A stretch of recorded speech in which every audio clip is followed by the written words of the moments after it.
As soon as the warden gets there, they get completely sidetracked by delivering small and committing assassinations, both of which are about 1 gold. After hours of not doing anything, they finally remember that brother Jay and Vinci learned he left for the village of Haven, and then we got there, seemed to be everybody's culty, and it turns out some of the weird Andraste cult? There we go. I've heard it, but I just... Yeah.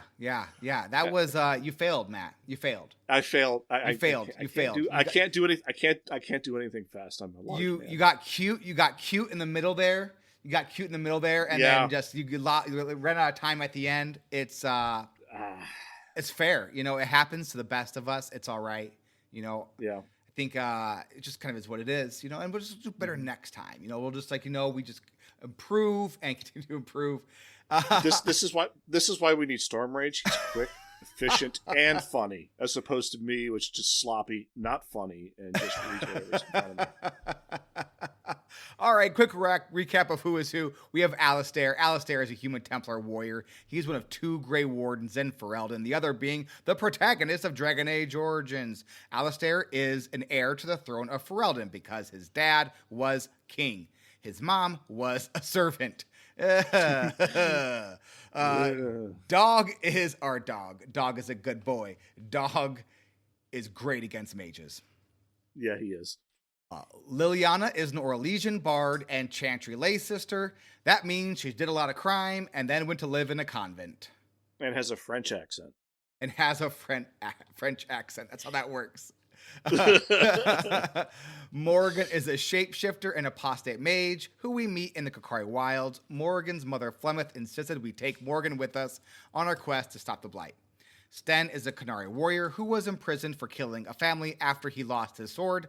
Sten was later freed by the warden and convinced to join the party. Wynn is a healer and circle mage. Shale is a rock buddy. He used to be controlled by a mage who messed around with demons and found out what happens when you mess around with demons. Zavarin. It is Zavarin. Pretty sure it's Zavarin. I think it's Zavarin. Zavarin is an Antivan crow hired by Loghain and Arlhow to assassinate the warden. After his failure to kill the warden, he asked to join the warden's party. It is Zevran. I misspelled it wrong. It is Zevran. Oh, maybe I'm wrong there. Not sure. If only there was some sort of supercomputer I could ask. Zevran claims that since he failed his mission, his life is forfeit, and he might as well join the warden because then he'll be protected. All right. Well, here's the funny thing. The second spelling of Zevran is not underlined with the red squiggles. The first one is. I noticed that as well. So does Microsoft Word understand Dragon Age Origins? So it does. Andraste does not get a red squiggle either, which I think is fascinating. So yeah. Does that also mean that Zevran and Andraste are real names? Is that what we're? Yeah. Also, Loghain is not, and Orlesian as well. Yeah. So I have no idea.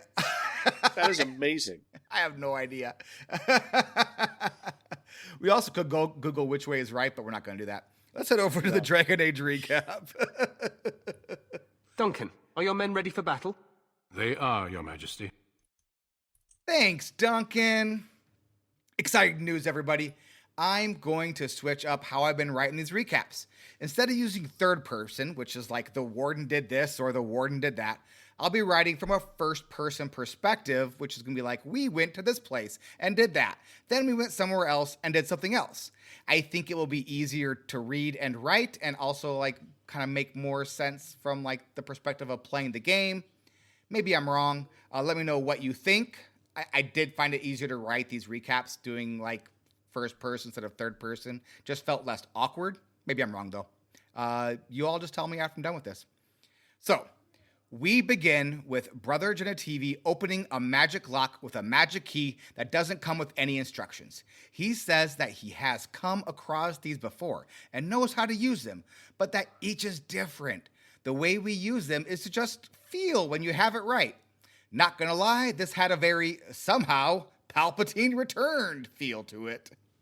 Yeah, the TV, I call it Force Lock. Well, especially because it happens a lot in Star Wars movies, where I'll all of a sudden know how this door opens, and then and TV tropes calls it, you will know what to do. which is the third new Star Wars movie, when they bring the knife that they found in like the worm cave that they accidentally fell into, and then standing in a random spot on a cliff and hold up the knife at the exact right angle. Yes. That entire movie.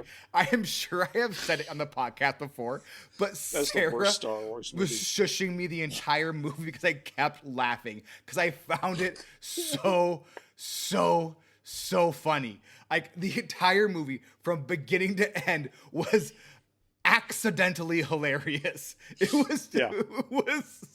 was incredible. The new trilogy, I'm not a super big fan of. I love like the original trilogy and the second trilogy. I think these are both great and awesome in their own ways. The last one, it did not hit me at all. I think the first two are just bad movies. The third one is so bad it's good though. Like it's so bad it's actually a good movie. I like the first two movies, but I will never go back and watch. I'm one of those people that really like the middle of the new three movies. Anyway, we're a little bit off the rails.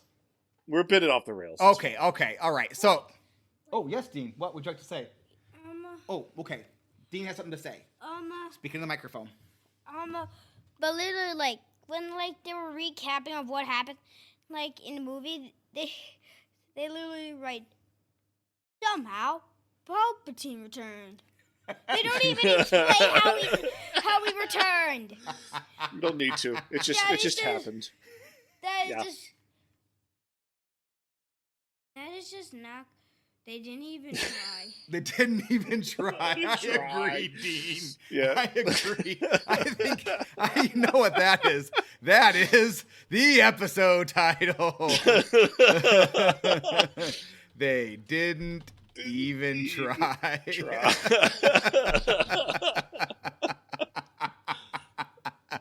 This is your fault, Storm Rage. You helped a lot, Dean. Yes, buddy, you helped a lot. Yes, this is just the theme of the episode also. All together. Nope, you helped. High five. All right, I have to get back to the script, though, okay, bud? All right, here it is. They didn't even try. All right, bud. I got to get back to it, okay? All right. Moving into the ruined temple, Brother Genitivi quickly identifies it as very early chantry, with many of the carvings being created very soon after Andraste's death. Looks like we are in the right place to find Andraste's ashes. Good news for us. Brother Genitivi decides that he needs to stay in the entryway and examine these ancient carvings. Before we leave, Brother Genitivi tells us that the temple was designed to protect the Urn of Sacred Ashes from the Tevinter Imperium, the people who killed Andraste. When we push him on what sort of protections were put in place, he sort of shrugs and recaps the end of Indiana Jones and the Last Crusade to us. Only the faithful shall lay eyes on the sacred ashes. Death and misfortune await the unbeliever. The penitent man will pass. Well, onward and upward, Brother Genitivi stays behind, which turns out to be the smart play because as soon as we get into the temple, we are attacked by cultists. So many cultists. The real magic of the ruined temple isn't the defense of the Urn of Sacred Ashes, it is how they manage to feed, clothe, and outfit what turns out to be a small army of cultists, and somehow kept it hidden from the rest of the world. Let me tell you about these cultists. They aren't just rubes with swords and sticks.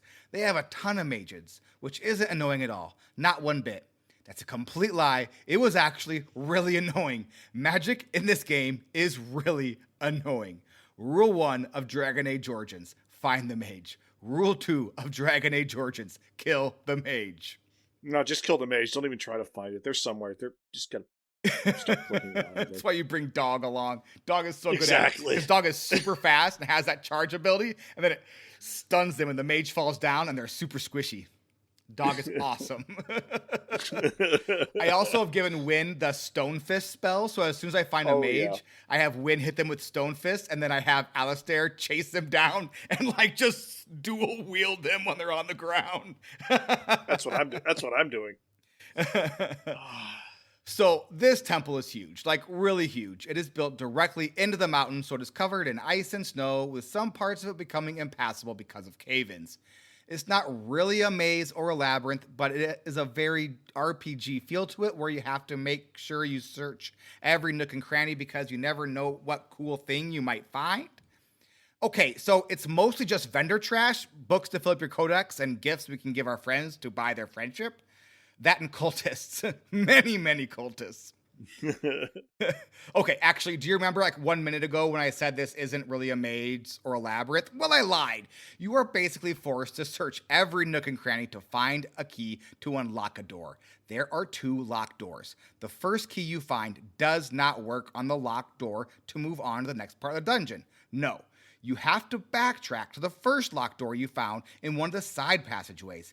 In that locked room, you will find a chest. Inside that chest, you will find another key. That key will unlock the door to get you into the next part of the dungeon. Make sense? Great. One thing about backtracking, it is not clear of enemies. When you return, you will have to fight so many more cultists. Okay, so we got the first key, then we got the second key, we got more cultists and more mages. And if I mentioned the mages, so many mages. All right. So many mages. So many mages. We have the second key. We can now enter the locked room to continue through the temple. Matt. Yes. Tell me about your journey so far in the hidden temple. No. The forgotten temple. No. What is this place called? The Ruined Temple. Ruined Temple. Ruined Temple. Ruined Temple. I love the Ruined Temple so much. It is so good. Like it's I just enjoy I enjoy combat in this game tremendously, and there's a lot of combat. And like the others trash. There's vendor trash, but like you don't pick anything that's not named. I think at this point, right? Like I do. I pick up everything. No, it's good. Like the feel of this place is great. Like it just has such great atmosphere. There's like this blue haze everywhere. It's amazing. It's gorgeous. It's super cool. This the Temple of Andraste is amazing. It's such a cool dungeon. And we'll definitely be talking about it more and more because this entire episode is about the ruined temple, the Temple of Andraste.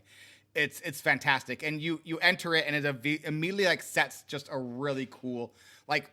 We'll talk about it here in just a second. Actually, we'll talk about it right now. So let me just talk about the temple. So it begins in a large entrance hall with 2 passageways, one branching to the east and a second branching to the west. The western hallway includes a couple of small hallways, one of which has the locked door where you use the first key to get the second key.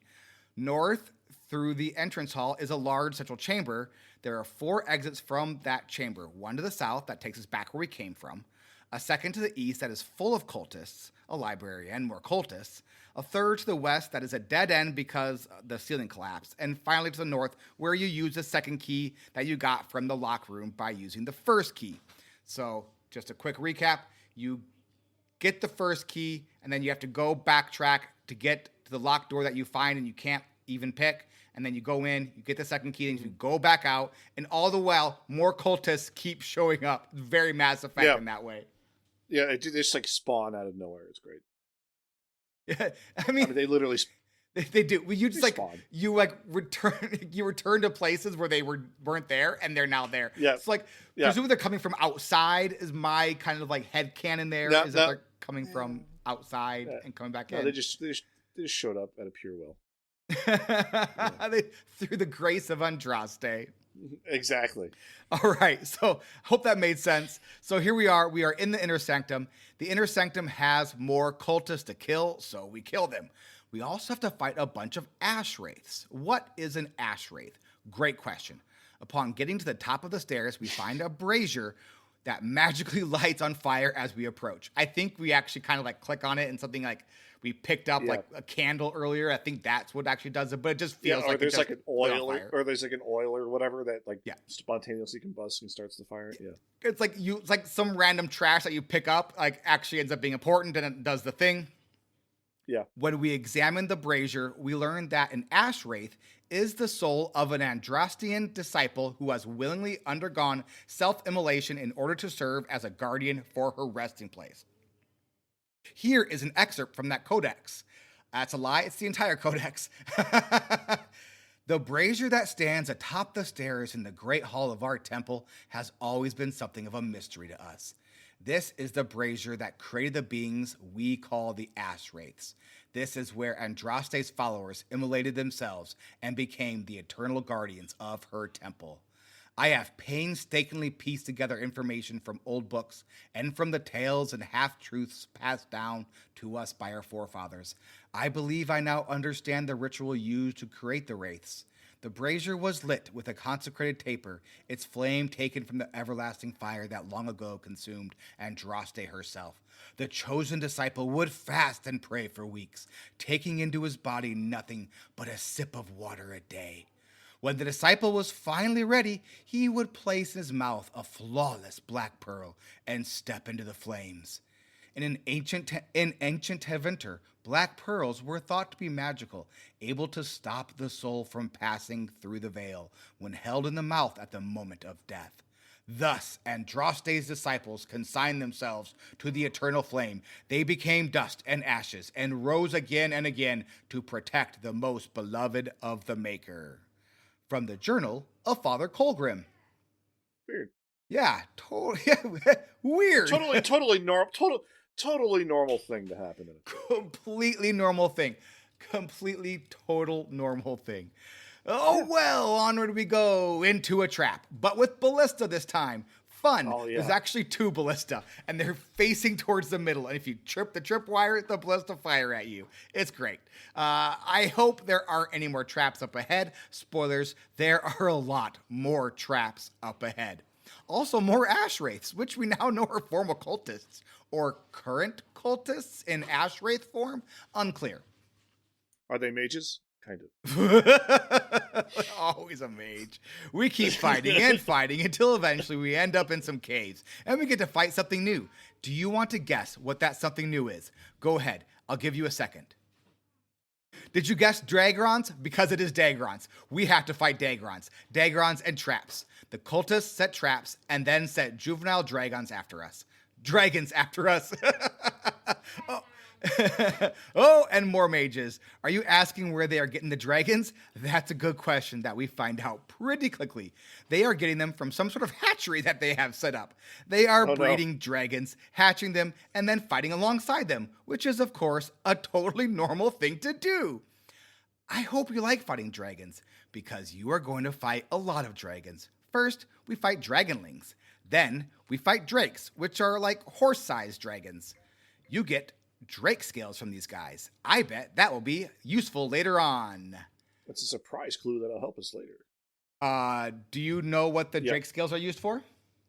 There's an armor set, I think, isn't there? There is an armor set. There is. Go back to Denirim and go to Wade's Armor Emporium, and he will make the greatest armorer in all of the land. Yes.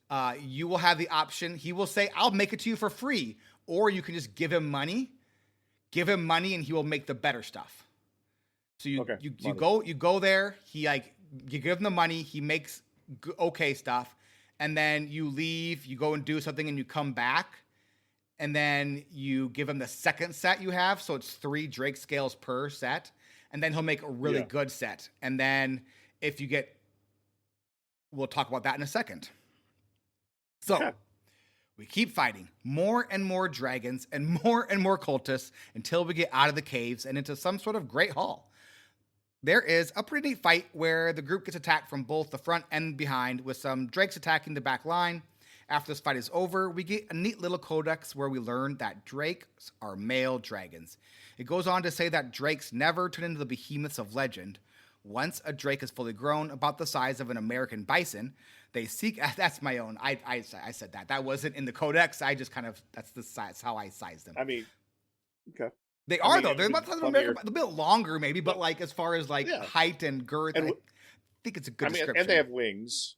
Sure. They do have wings, but like as far as like the actual like body shape, you know what? It's good, and I'm not sure why it gave me so much grief about this. I didn't.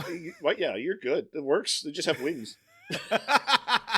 An American bison with wings and scales. All right, so Yes. once a drake is fully grown, about the size of an American bison, they seek out the nest of an adult female dragon and spend the rest of their life protecting her young and hunting. Well, there are eggs here. Best not think about that too much. Nope. Do you remember this fight at all? Where The you fight with the fight in the breeding chamber. Yeah, where like you walk in and there's like a mage and some reavers on top of a hill, so you kind of on top of like some stairs, so you go in there, and then all of a sudden like your mage and your archer are getting smoked, and you're like, what's happening? And it's like two drakes getting from behind. Yeah, that was fun.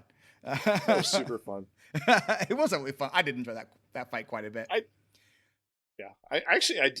enjoyed that fight. I enjoyed the fight there's another fight that was the final fight is really good. The boss fight? Yeah. We're gonna get to there. So not the big boss fight, but the other boss fight. Okay, now I'm intrigued. I'm not sure which one's the other boss fight and which one's the big boss fight. So I am looking forward to this. So after that, we keep fighting and tripping trap after trap after trap. Mm-hmm. And did you empty your bags before coming here? Well, I did, but not enough. And now I have to start destroying loot because I have too much stuff in my bags. And that bummed me out. I have 110 bag slots, and it's apparently not enough. No. So finally, we get to the end of the cave system, and there is a dude waiting for us, and he is wearing fancy armor. He is super mad that we are here and killed so many cultists, which in fairness, we have done. But also, like, they 100% attacked us first. We were just hanging out in the village, and then boom, a bunch of cultists attacked us, and then kept attacking us and not looking to talk. Like, they would just be hanging out there, and they'd come at us, like, not wearing armor, and then just trying to punch us. It feel like this is a bit on them, but you know what? It's fair. It's fair. Yeah. So he throws himself a little hissy fit and says, "Kill us, and you will face Andraste. She will smell our blood and the blood of her children on you, and her wrath shall be great." So, the dragons are her children? That's a little weird, maybe a little worrisome. Pretty sure we didn't read about that at Chantry School. When we ask him about the urn, he scoffs and says the urn of sacred ashes is just a relic of the past, and that Andraste herself returned from the dead and is more radiant than ever because Andraste is a dragon. So yeah, this dude and all his followers are cuckoo bird crazy, but you know, we can use cuckoo bird crazy if we want to, because if we don't call him out on being a total nutbar, he will ask for our help in bringing Andraste back to her full power. All we have to do is take some dragon blood and spill it on the ashes, and then we'll get the Reaver's specialization for warrior. If we do call him out for being a little nutty, he attacks us, and we have to kill him. This is an out-and-out boss fight versus Father Colgrim, a couple of Reavers, and 2 blood mages. Is this the boss fight you're talking about? This is the fight. Yeah. Yeah, this is a good fight. This was a lot of fun. Yeah. Just because, you know, because it's a lot there. Because the blood mages do work in this fight. You have to single them out and kill them, and like then worry about everybody else. So he doesn't do a whole lot, but like the blood mages, they're the ones that like. The Reavers are kind of annoying because they have like knockdown effects and that kind of stuff, and they tend to hit a little bit hard. But the mages are the big problem, because here's the problem with mages in this game. Magic in this game does friendly fire. Any AoE will hit both like you and the bad guys. So if you like cast Cone of Cold, which mages do all the time, and then it freezes everything, they like cast it indiscriminately. They'll like freeze up their party members and they'll freeze you, but they'll keep on like knocking you down. It's quite brutal, and oftentimes there's like 2 or 3 times more of them, so they can like go ahead and sacrifice 2 or 3 of them to freeze you and have everybody else attack you. And you can't do that. You can't sacrifice one of your 3 other party members to cast Cone of Cold. So like magic is much more difficult to use like as like the player than it is for the NPCs, and that is where it gets super annoying, I feel like, because they'll just like cast like AoE after AoE and freeze spell, and you're like, but I can't do that. I've actually I'm letting my mage just do whatever she wants to do. I have her set up to be healer, but like if you do a couple chip in damage is great. I'll just focus fire on one particular guy. You know what I mean? With the other three, like with my archer and my two warriors. Yeah, what I do is Win is my mage, and I have her set up to do like all the heals and stuff. So she does. I have 3 or 4 heal spells plus like stamina regeneration spells that she has, and that's all set up via tactics to hit off at certain times.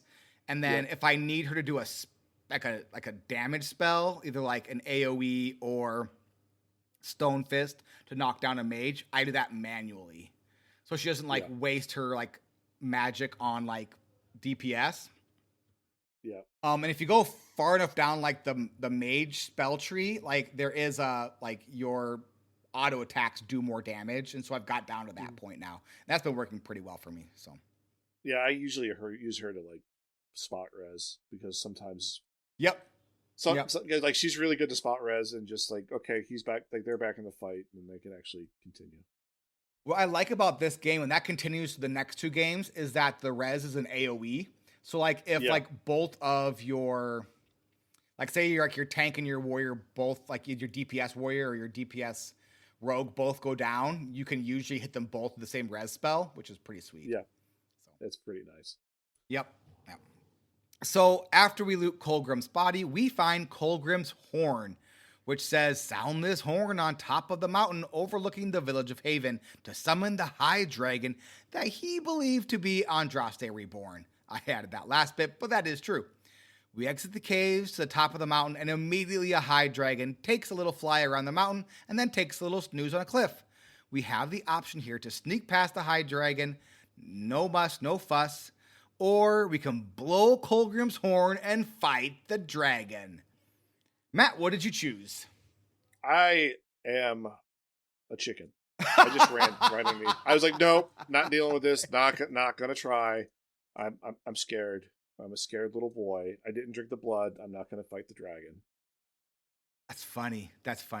So I kind of want to go back and do it now. Yeah. Hopefully I can. You already did Morgan's quest, right? Yeah. Yeah, you're fine. Go back and blow the horn. You can do it then. Sweet. Yeah. So I blew the horn my first go through, and like did my normal plan, which is my tanks, and then I take over Alistair as DPS, and then Win and Leliana just like heal and then attack from range. And it didn't go well. I got smoked pretty well. And I was like, oh, I guess I'm just not ready for this. I'll come back later and do it. And I go in and I finish the rest of the quest, and I come back out, and I was like, let me try one more time, because I don't want to like have to come all the way back here. And I was like, but this time I'm going to go ahead and just use my Dragon Age Inquisition tactics on how to kill a dragon, which is just control the tank and don't have any other like DPS in the area of the dragon. The Dragon Inquisition dragons are much more difficult than this one. They have more phases and they do different damage, but typically my plan is just let the tank deal everything and then have heals. And so I was like, okay, you know what? I'm just going to control the tank, and my tank does amazing damage anyways because it's my main character. So I just let Alistair get killed, didn't bother rezzing him, let Win heal me, and let Leliana do damage from range. And it took 7-8 minutes, but took care of it pretty easily. Yeah. Yep. So, yeah, that's what I did. And then I immediately regretted it because I did not have any bag space, and I had to delete a bunch of stuff because the dragon has a bunch of really, really good loot. And I was like, I could have just came back. And I was like, I had a save. I was like, no, I don't want to do it all over again. I did it already. Yeah, you don't want to fight the dragon again. Just get rid of the 12 like arm pieces of armor that like nobody. I got rid of like the different salves and the different all that crap. I don't need mushrooms. It's like I'll just buy them from people. Yeah. So I eventually got rid of the. I took care of the dragon. It was a fun fight though.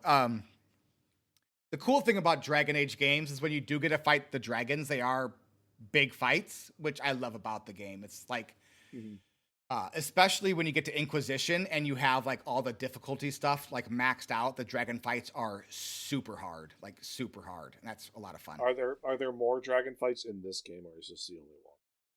There are more dragon fights, yeah. Okay. But I won't give you any more than that. But yes, there are more dragon fights. That's all I'm asking. Yeah. Is there more than this one? Yes. Yes, there is. This one's totally optional. And others most are are totally not. optional. Got it. So yeah. Got it. I kind of miss that in video games where it's like, here's this big boss that has nothing to do with the story. You could just attack it. Yep. Yeah. Well, it's great because the cool thing about this is there's so you get dragon scales from killing the dragon, and then so the way that the Wade quest line goes is you give him the first 3 Drake scales, and he makes light armor that's good against fire, and then as long as you tip him and you pay him extra money, then the next set of armor he gives is really, really good light armor, like the best light armor in the game.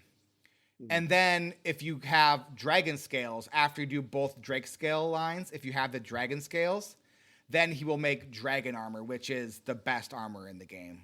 You can do like massive armor, heavy armor, and I think light armor, I believe. So, nice. Yeah. So that's how that works. So if you want like super duper armor, that's how you do it.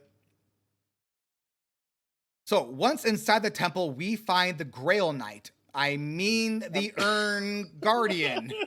Totally the Urn Guardian. Nothing to see here. He tells us. This isn't. Go ahead. This is totally not Temple of Doom because it's the guy in the front, not the end.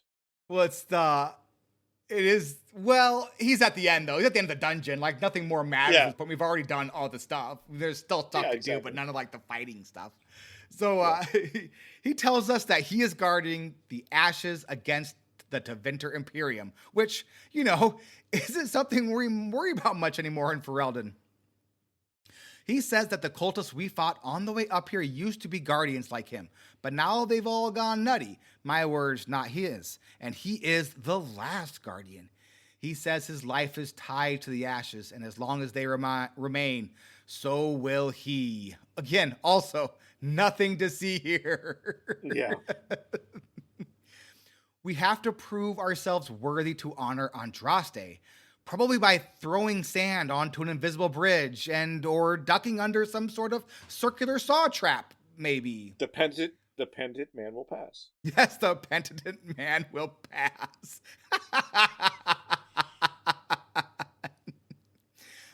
So inside the temple, I wish they were that fun.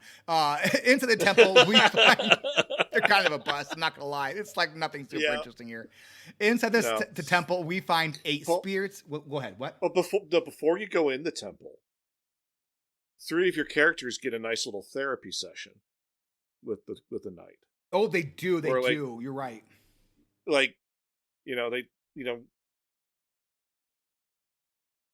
what's his name? Alistair gets to deal with some of his grief about Duncan. Mm-hmm. What's her name? Wynn? No, Leliana? Leliana, yes. I'm so good. I'm so good with names in this game. It's like me and Hearthstone cards. You know that one card? Yeah. It's a 3/3 with take advantage of a random enemy minion. Yeah. Name that card by the way. I can't. 3/3 with it's a 3/3, right? If your opponent has 4 or more minions, take control of one of the minions. Oh, mind control tech. Mind control tech. That was a standard card, by the way. Well, for a while. I know it was. Yeah. It was awful. Hated that card. Punish you for playing minions, loser. No, recently. Anyway. So Leliana, he talks about Liliana's, design. Like, you only really think you hear the Maker because you want to be special. She's like, no. And then that's about it. Yeah, I think. Every one of your companions has a little like a sesh with him. Yeah. But once we get inside the temple, we find 8 spirits, each one of them related to Andraste somehow. They each ask us a riddle, and if you get it right, they disappear. If you get it wrong, they turn into an ash wraith. It was kind of fun. I felt like these were like the riddles were just hard enough to not be obvious, but also like not at all difficult, which I think is perfect for a riddle video game. Like, Yeah. because I mean, there's two options. Like, there's two options that it could be, I think, in every time. There's a, I don't know that option. And then there's a, like, shut up and tell me the answer option. And if you pick up the shut up and tell me the answer, or I don't know, occasionally you get attacked. yeah, by Asher. yeah. I went 8 for like- 8. I got them all right. Did you get? How did you do? I did 7 for 8 because I was half paying attention and I missed the first question. Yeah, So I just- nope, easy enough. You know, you could ask them to just retell the question. Oh, you could. Okay. You could. Yeah. didn't So know again, that. all your Sorry. fault, Matt. Yeah, it is. Yeah. It was fun because it told like the story of Andraste and her being betrayed by her followers and then captured by the Tevinter Imperium. Yeah. It was actually a really, really neat way to kind of dump some lore on the player, which I really enjoyed. It was very good. Like, and like, yeah, it's very Joan of Arc. It's extremely Joan of Arc. It's very Joan of Arc. I think I said that last week, right? Yeah. Yep. Yeah, Yeah. but It's you- yeah, she's but, like, yeah, it's not a you can- Jesus allegory. It's a Joan of Arc allegory. Yeah. Yeah. Yep. So after we're done with our 8 spirits, then we go into a room with our doppelgangers, which is like a fun little fight. Very RPG Yeah. tropey where you have to go in and fight yourself. Fight yourself. Yeah. Yep. It was fine. Whatever. I enjoyed it. It was kind of fun. I knew who to kill first. Win. Yeah. Exactly. Kill, win, kill myself, and then kill Alistair, and then Leliana. So wasn't that bad? It wasn't that bad. No. She's only Liliana's just there to detect traps for me. That's all she really- 100%. Yeah. Like, pick locks, and like and find traps. That's your entire job. Her job You don't isn't have to even to do find any traps damage. for me anymore because I added trap finding to my main character. So now Oh. her job is just to pick locks. She does DPS. She does good damage, I'm sure, but Yeah. it's nothing flashy. But it's nice. It's a nice to have. It's a nice to have along with the not finding the traps and picking Yep. the locks. I mean, it could have been anyone. I mean, any party member could be the one who picks locks. Like Wynn could pick locks if you wanted her to. Like it doesn't have to be, Leliana. okay. But Liliana's fun, and also her bard abilities are kind of fun. Like they add bonuses like stamina regeneration and mana regeneration. And Is that's there really a good. rogue mage? Yeah. There needs to be a rogue mage build. Yeah. So for the third trial, we have to finish a really, really stupid puzzle to make a bridge. I'm not even going to talk about this. It's awful. It's terrible. Just use a guide for this one. Okay, I will talk about it. There is 4 different blocks to this bridge, and your main character has to cross the bridge.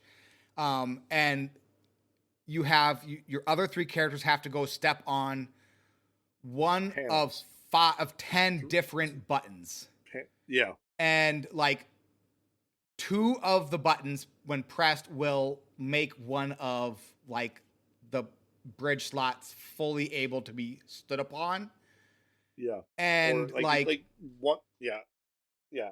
it's go watch a video about it or just read a guide. It was I was like I think I understood what's going on here. I'm going to try this. And then it was so frustrating because you had to find the right button that you could have someone step on that made 2 like the correct 2 like pieces that you needed like partially Yeah. visible, and then have to have the other party members like stand on the ones that make them fully visible. It was hard. I wouldn't read a guide.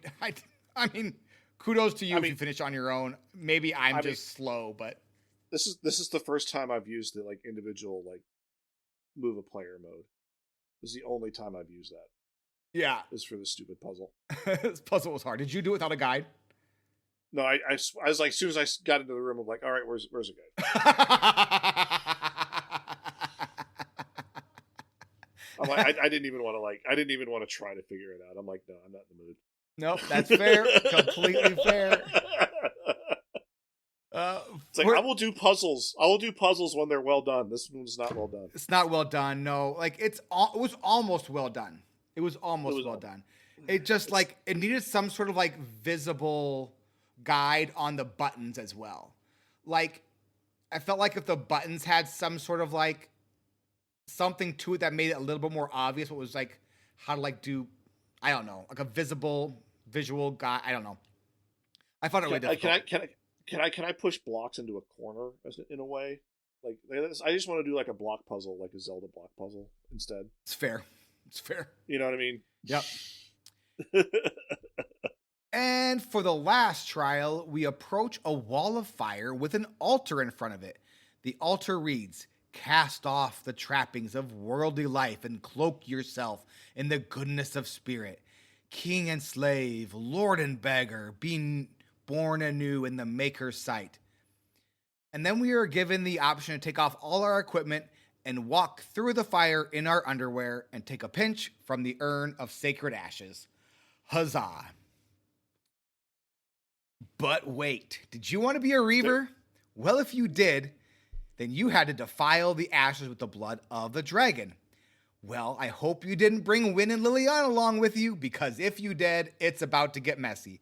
Wynn will attack you on sight, no matter what. And Leliana will as well, unless you've turned her to the dark side. In which case, you can use a, like, some sort of, like, will check on her in order to get her to not, like, attack you. But only if you've gone through her personal quest, and then during that quest, you, like, quote unquote, hardened her. So you can like make Alistair and Leliana like kind of like the like jaded versions of themselves, and then they get along better with Morrigan. So it's called like hardening. So you can harden both Leliana and Alistair, but you can't soften Morrigan, which is interesting. But you can harden Alistair and Leliana. So, but if you didn't do that, then both Wynn and Leliana will attack. But this is the only way to get the Reaver specialization in Dragon Age Origins. So, I decided against that. I did as well. I don't need it. I think my warrior is champion and the other one that's not Templar, and it's really good. So, Berserker. Yep, Berserker. Yeah, mine's Berserker, and it's a bunch of fun. And it's a bunch of fun. Yep. I don't use Berserker very much with my tank, but I use it a lot with Alistair. Yeah, I use it with my dual wielding. Yep. It's great. So now we head back to Redcliffe, where the Arl of Redcliffe is taking a little nappy nap. We give him a pinch of... What? Before that, you can go back and talk to Brother Giavente or whatever and make it... And he's like, I can make this into a tourist trap. Yes, yeah, you're right. He 100% says, I can make this into a tourist trap. Which, by the way, may come into... might be part of Dragon Age Inquisition. You'll have to wait and see.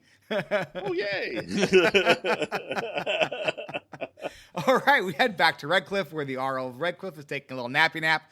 We give him a pinch of the ashes, and he wakes right up, and it's a little sad to learn that his dreams were all real and that his son was possessed by a demon, but he gets over it quickly enough and gives us a bunch of mercenary. Thanks, friend. Yeah. He didn't even mention his wife that died. Well, for you, she didn't die for me. For my playthrough, she's like, it's like, oh yeah, my son is finally well. I'm like, uh-huh. And what about your wife? He's like, who? No. He would be a big deal on Instagram right now. Yeah.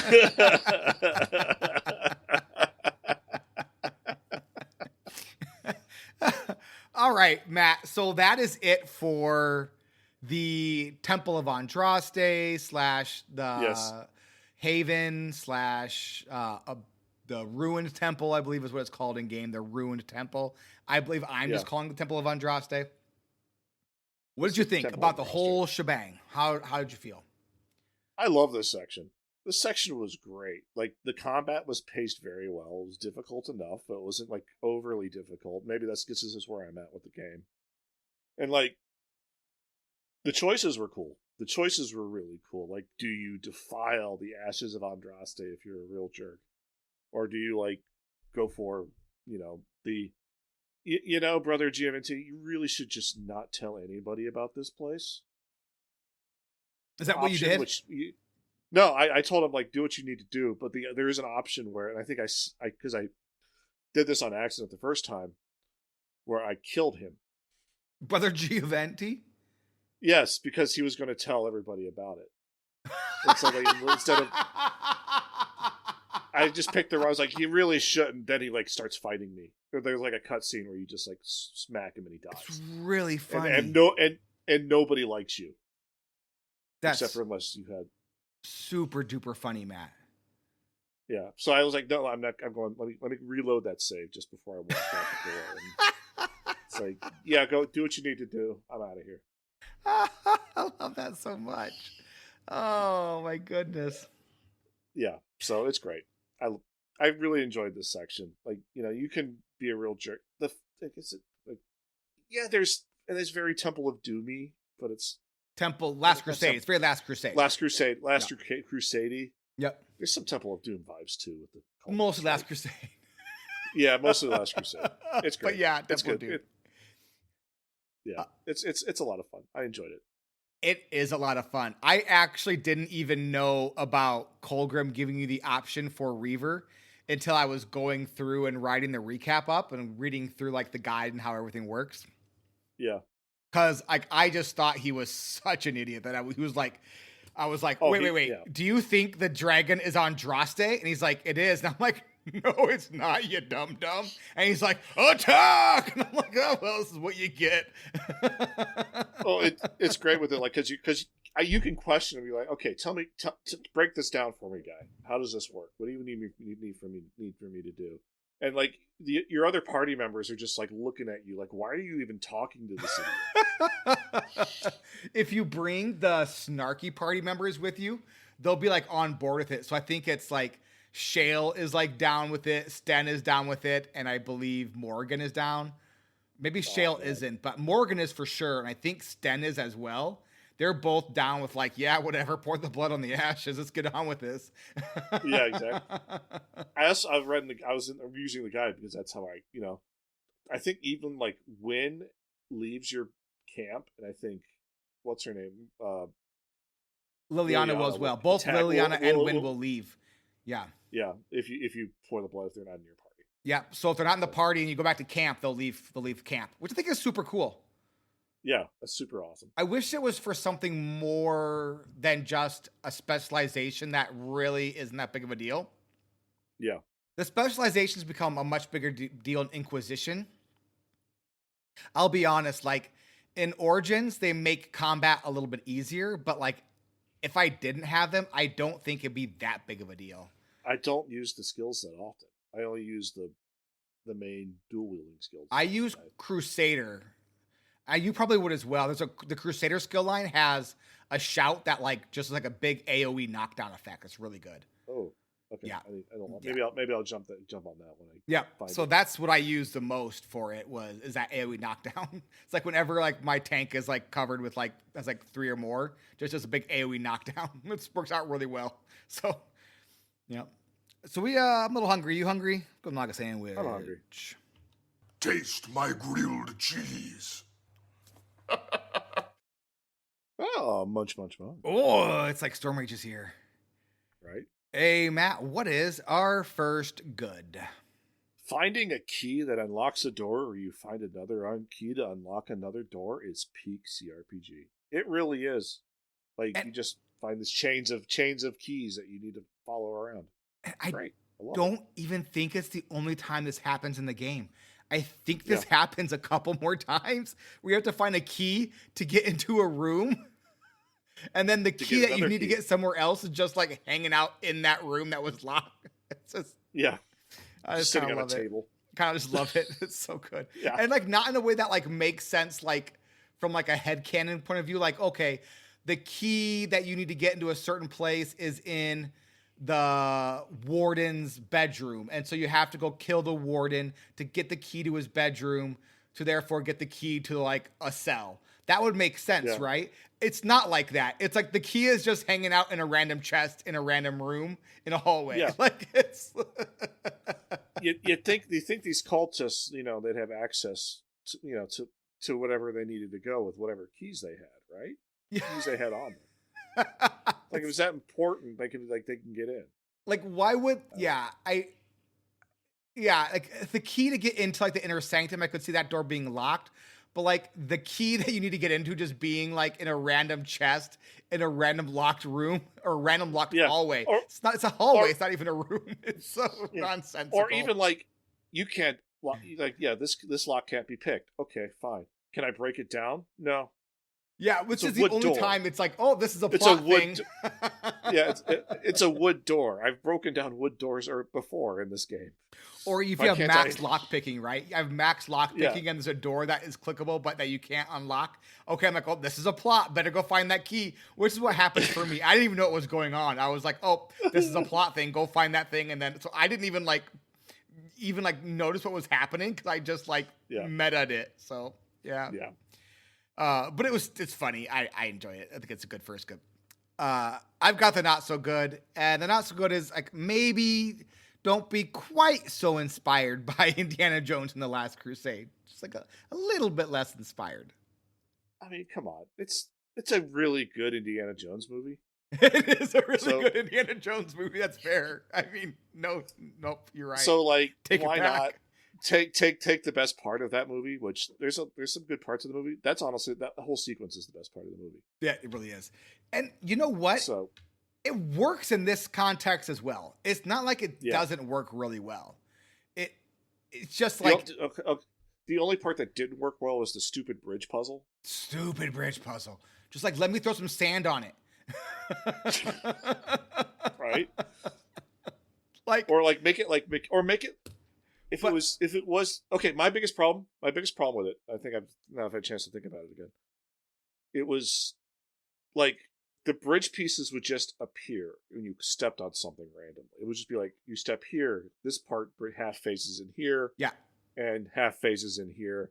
Like it didn't make there wasn't anything mechanical to it that made it work for me. It was just like magic bridge that works when I press buttons. Like, but it's like 100% how I make a D&D campaign is like I'm watching a movie that I really like and I'm like, I could like basically make that a D&D campaign. Because like if you think about it, each of the things have a 1-to-1, right? So 100%. Like the penitent man, like you have to go down to one knee, right? Well, in Dragon's Origins, you have to take off your clothes and walk through the fire because you have to bathe yourself and like trust in the maker to let you get through. I'm not done yet. The bridge puzzle is an invisible bridge that you have to have parts. It's just throwing sand on the bridge.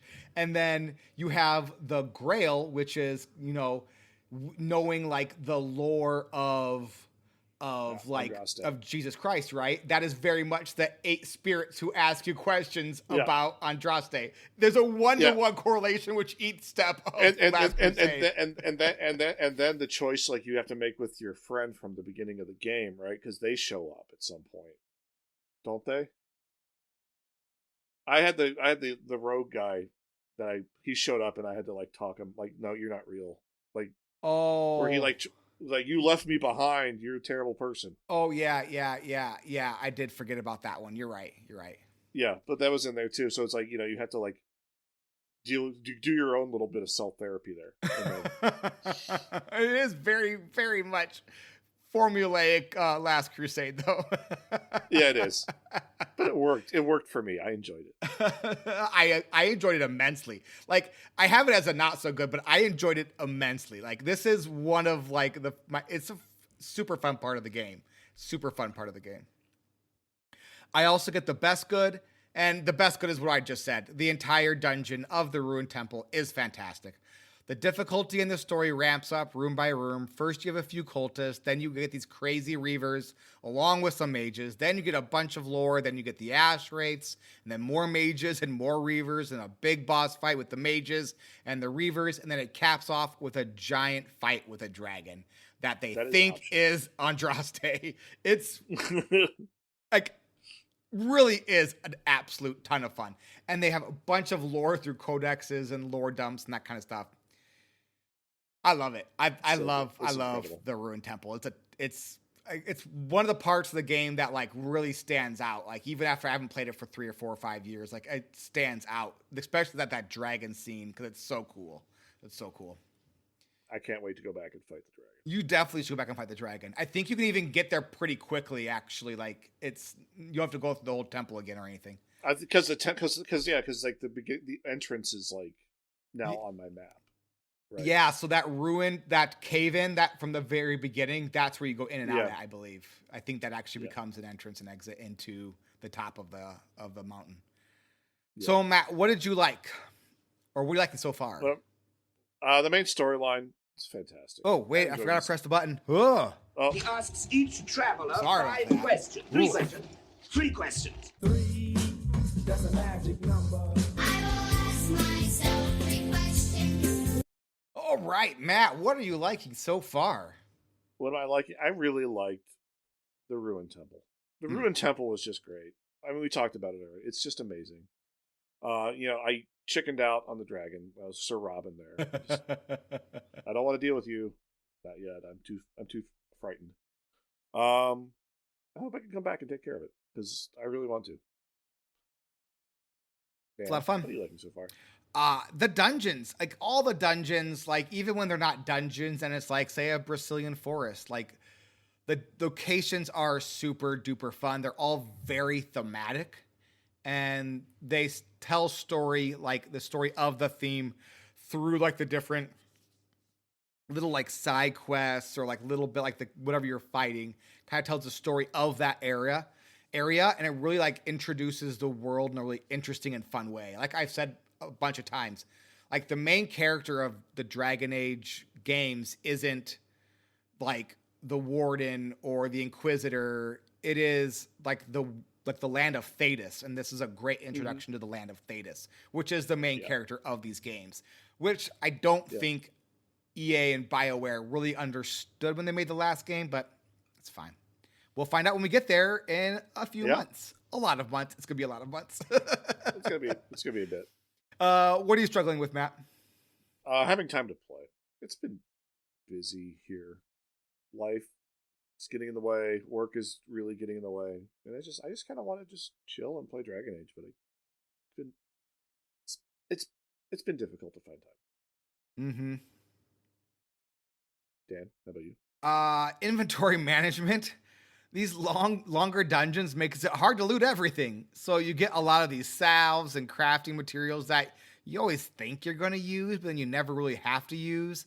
And then like some of like the loot that you get that you think is vendor trash actually isn't vendor trash. And this is just a problem with the Dragon Age games, by the way. Like there's a whole bunch of stuff that is just like junk. But then some of that stuff that is junk is actually stuff you're going to need for a quest in like 8 hours. And if you get rid of it now, you can't get it back. So you have to like Google what you can and cannot sell. The inventory management in this game leaves a bit to be desired. It's a little too, hey, you can pick up everything. I'm like, I don't want to pick up everything. You don't need 65 wheels of cheese. Matt, what surprised you about the game? So the choices that you make in the Ruined Temple, where you can ditch 2 party members and kill them on the spot, right? Is the Reaver spec worth it? Maybe. Maybe not. I don't know. I want to find out at some point. Yeah, I want to find out at like another playthrough. Or I just want to go like full snark, or just go full snark now and go back in the expansion to this very game, which you can just buy the Reaver spec for like 11 gold. Okay. Dragon Age Awakening, the Reaver spec's like 11 gold, and you also can play the Reaver spec in both 2 and Inquisition. Okay. Yep. Let's see if it's worth it. In Inquisition, I think it's the best warrior spec actually. Nice. Mm-hmm. Mm-hmm. Surprised you. Combat is getting really easy. I didn't struggle at any point. Well, I mean, there were a few times when like something caught me off guard or I wasn't paying attention. But for the most part, I didn't really struggle at any point during Ruined Temple until I got to the dragon. And then once I came up with a strategy of let Alistair die, that was also pretty easy. So I think I need to ramp up the difficulty of the game. But I also kind of don't want to ramp up the difficulty of the game. Because I think it will go to a level I'm not sure I really want to play at. So I'm just kind of instead headcanoning it away that yes, the game is getting easy, but the reason is because my party members are all such good team members that they work so well together that fights are getting easy. So especially Alistair on that like needs to die plan. Yeah, Alistair needs the die plan. I keep on I need to go back to Zevran and put him in the party because I have that knockdown effect, and he's a rogue, and rogues have an ability where they do more damage to enemies that have been stunned and knocked down. So he would be perfect for my party. But then I've already got Alistair all leveled up and everything and all his skills picked. And I'm I don't know if I really want to go back and do that with Zevran. No. So I haven't done it yet, but I really probably should. I just haven't. So, but yeah, that's it for me. You want to buy some death sticks? You don't want to sell me death sticks. I don't want to sell you death sticks. You want to go home and rethink your life. I want to go home and rethink my life. Matt, sell the game to a friend. Maybe just kind of want to play the DLC content. The short stories really work for me. That's spoilers for next week. Because the DLC content's really, really good. Yeah. All right. I've got 5 words for you. Indiana Jones and the Dragon Cult. That's 6 words. Yeah, my bad. Yeah. That was a joke. I know how to count. All right, next week, we are going to talk about the Leliana Song DLC, the companion quests, and then head into the Brecilian forest. We will probably save Return to Ostagar for a later time. Though, if you want to play Return to Ostagar now, the sooner the better, because there's some really, really good loot in there. That's some of the best in game. So the sooner you get to that, the better. So I would tell you to go probably do that sooner rather than later. But for us, we're going to go into Leliana Song DLC, companion quest, and then head into Brecilian Forest, which is a long area. It's 5-6 hours, I think. So, but it might have been long because I kept on going off and doing other stuff. I was tweaking side quest in the forest. Yeah. I was respecing. I respect my characters multiple times to try maybe I want to have Leliana play as a melee fighter, or maybe so I was fiddling with stuff as well. So that added some extra time to it. So. But it is longer, so kind of expect that. It's going to take at least 4 hours to get through the Brecilian forest. That's going to be it for this week. Thank you so much for listening, and thanks to all our patrons for patronizing us. Special thank you to our producer, RidiculousHat. You can find links to our social medias and Discord on the pinned comment on our Patreon page over at patreon.com/squelch. And Dragon Age is a game, and games are supposed to be fun. Yeah! Probably should have drank that Darkspawn blood, baby. This is the end of the show. Everybody bye!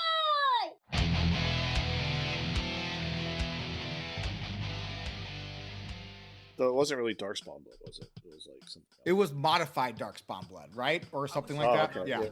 Yeah, infused, yeah. Yep. Super Darkspawn blood. Super Darkspawn blood. It was what if Superman had a Darkspawn taint. Yeah. A frog in my throat there for the outro, and I was like, I am enjoying this game a ton. I am really bummed that Stone Age couldn't.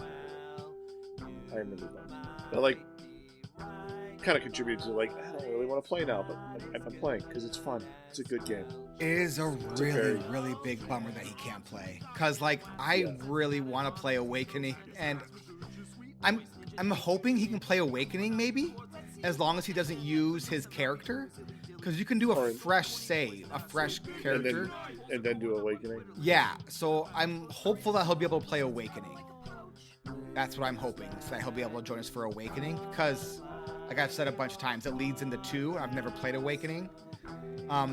For the reason that Stormrage is kind of going through right now, except for mine wasn't as bad. When I last played it in 2020, the game started getting really buggy towards the end, and especially when I got into Orzammar, it got really, really bad. And so at that point, I just rushed through the game because it was getting really buggy for me. Now I only have, the only time the game crashes on me is if I try to go through menus too quickly and try to click on too many things at once, and the game's you tell me to do 2 things at once, and it goes brrr. I'm like, oh. Every 15 hours or so that happens. But other than that, I'm having no problems with it. So I've had 0 crashes. Yeah. I've had not crashed once. I don't know what's happening. That's good. It's gotta be the mods. The only mod I've done was the first one. Yep. Yeah, my guess is it's the mods. I have a few running, which is probably the problem, but most of mine are newer. The ones that Storm Rage went, and I honestly take all the blame on that. Like, I should have not suggested it, especially the old ones.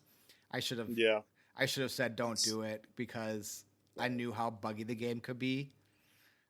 Probably my fault. I mean, but it's also it's not your fault. It's Fireware's fault. And I could have for not remaking this game because it would have been amazing to remake, especially like just remake this game and release it like because it's got BG3 feels to me.